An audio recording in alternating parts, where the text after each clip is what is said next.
Ayan, good day, good life sa inyo mga paps. The long wait is over dahil dumating na yung pinakahihintay nyo ng mga ilaw. At this time, mas pinalaki at mas pinalakas. Siyempre, unahin na muna natin sa listahan natin itong Senlo T2 natin, no? Ito yung Senlo T2 natin. So, kung mapapansin nyo, ayan yung kanyang itsura, no? So mga paps, itong T2 natin, hango siya sa Senlo T1. Palapad siya para siyang Senlo T1, pero itong Senlo T2 natin, dalawa na yung bulb niya, no?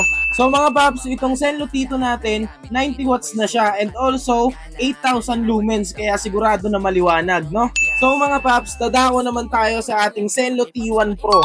Ito yung MDL natin na same lang ng Senlo T1, pero mas pinalaki na siya. So ngayon, ipapakita ko sa inyo yung comparison ng T1 tsaka ng T1 Pro. So mga paps, ito yung ating Senlo T1 na 60 watts. Ayan.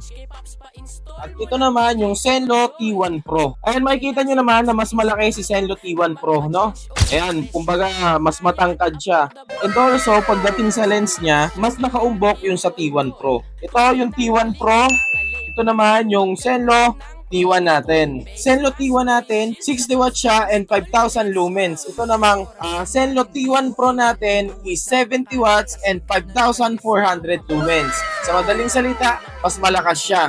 So yan, dumako naman tayo sa pinakahuling bagong dating natin na ilaw. Ito ang ating Senlo X1 GTS. Kung naraan Senlo X1 GT, ito naman Senlo X1 GTS, no? Para siyang kuya ng Senlo GT. Kung mapapansin nyo, ito yung bulb nyo. Ayan, mas pinalaki siya. Ayan. Ayan, mas pinalaki siya and same pa rin, nakaumbok pa rin yung lens niya kaya siguradong mas wide yung buga ng ilaw.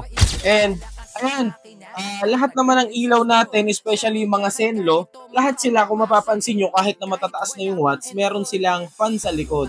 So, ano ba yung tulong ng fan? Yung fan natin, mas nalelesen yung init ng MDL. So, ang ilaw naman, given na umiinit, pero dahil meron siyang fan, hindi siya madaling mapupundi or mababasted. Hindi madaling masisira. So, mga paps, itong Senlo X1 GTS natin is 80 watts na to. And also, 5,400 lumens. So, sigurado na malakas to at kung naghahanap ka ng mga ilaw na pang long ride, lalo na kung gabi, ito, swak na swak to para sa motor mo.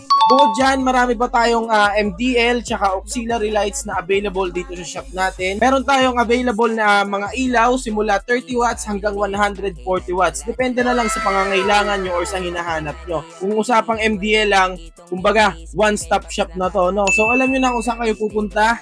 Dito lang yan sa Pops Pa Install dahil sa Pops Pa Install, alaga Pops ka. Peace out!